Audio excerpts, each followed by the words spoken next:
తెలంగాణ కాంగ్రెస్ కు కొత్త అధ్యక్షుడు రాబోతున్నారు. 2 రోజులుగా కొత్త చీఫ్ ఎన్నికపై కసరత్తు చేసిన అధిష్టానం బీసీ నేతకు పీసీసీ పదవిని ఇవ్వాలని డిసైడ్ అయినట్లుగా తెలుస్తోంది.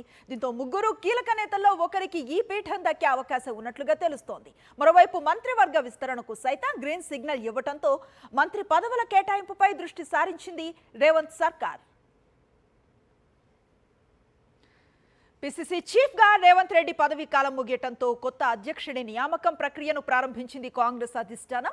2 రోజులుగా party general secretary KC Venugopal అధ్యక్షతన సమావేశమైన కాంగ్ నేతలు కొత్త చీఫ్ నియామకంపై చర్చించారు. అనంతరం ఏఐసీసీ అధ్యక్షుడు ఖర్గే నివాసానికి వెళ్లిన కేసీ వేణుగోపాల్ రేవంత్ రెడ్డి ఆయనతో భేటీ అయ్యారు. ముఖ్యమంత్రితో కోఆర్డినేట్ చేసుకుని వెళ్లే వారికి పీసీసీ అధ్యక్షుడి పదవి ఇవ్వాలని కాంగ్రెస్ అధిష్టానం భావిస్తోంది. ఈ క్రమంలోనే పార్టీ ముఖ్య నేతల అభిప్రాయాలను తీసుకున్న అగ్రనేతలు బీసీకి పీసీసీ పదవి ఇవ్వాలని డిసైడ్ అయినట్లుగా తెలుస్తోంది. దీంతో మంత్రి పొన్నం ప్రభాకర్, మధు యాష్కి గౌడ్, మహేష్ కుమార్ గౌడ్లలో ఒకరికి అధ్యక్ష పీఠం దక్కే ఛాన్స్ ఉన్నట్లుగా చర్చ సాగుతోంది. సోనియా, రాహుల్ గాంధీ పీసీసీ అధ్యక్షుడిగా ఎవరికి బాధ్యతలను అప్పగించినా అది సరైన నిర్ణయమే అన్నారు Congress working president Jaggareddy. PCC chief పదవి కోసం 10 మంది పేర్లతో చర్చ జరుగుతోందన్న ఆయన ఎవరికైనా ఆ పదవి దక్కచ్చన్నారు. వచ్చే 10 ఏళ్లలో ఒక్కసారైనా పీసీసీ చీఫ్తో పాటు ముఖ్యమంత్రి అవుతారంటూ సంచలన వ్యాఖ్యలు చేశారు జగ్గారెడ్డి. గతంలో రేవంత్ రెడ్డి గారిని పీసీసీ ఇచ్చారు. ఇయ్యంగానే రేవంత్ రెడ్డి ఫాలో కాలేమో.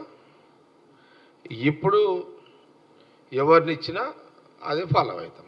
సోనియా గాంధీ, రాహుల్ గాంధీ గారు వాళ్ళు తీసుకునే నిర్ణయం కరెక్ట్గానే ఉంటుంది. పీసీసీ కూర్చి ఆటోమేటిక్ నడిపిస్తుంది. ఇప్పుడు మహేష్ గౌడ్ది నడుస్తున్నది, మధు యాష్కి గౌడ్ది నడుస్తున్నది. బలరాం నాయక్ పేరు వస్తుంది అనుకున్నారా? బలరాం నాయక్ నడుస్తున్నది. సురేష్ శెట్టి గారి పేరు వస్తారు అనుకున్నారా? సురేష్ శెట్టి గారిది నడుస్తున్నది. సంపత్ పేరు నడుస్తున్నది. ఇంత గొప్ప పార్టీలో ఇంతమంది పీసీసీలు దాదాపు 10 మంది చర్చ జరుగుతుంది. ఈ 10 ఏళ్లలో నేను ఖచ్చితంగా పీసీసీ ఎప్పుడోసారి అవుతా, ఒకసారి ముఖ్యమంత్రి కూడా అవుతా.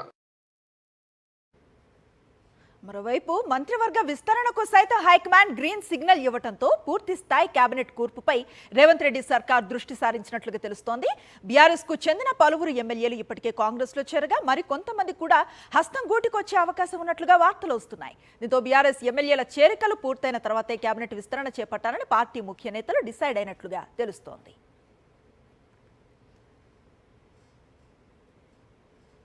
గ్రేటర్ హైదరాబాద్ పరిధిలో కాంగ్రెస్ నుంచి గెలిచిన ఎమ్మెల్యేలు లేకపోవడంతో ఇతర పార్టీల నుంచి చేరిన వారికి మంత్రి పదవి ఇవ్వాల్సిన పరిస్థితి ఏర్పడింది. ఈ క్రమంలోనే పలువురు బీఆర్ఎస్ ఎమ్మెల్యేలు రేవంత్ రెడ్డితో టచ్లో ఉన్నట్లుగా వార్తలు వస్తున్నాయి. ఈ చేరికల తంతు పూర్తయిన తర్వాత సామాజిక సమీకరణాల ఆధారంగా పూర్తి స్థాయి కేబినెట్ కూర్పు చేయాలని నిర్ణయానికి వచ్చినట్లుగా తెలుస్తోంది.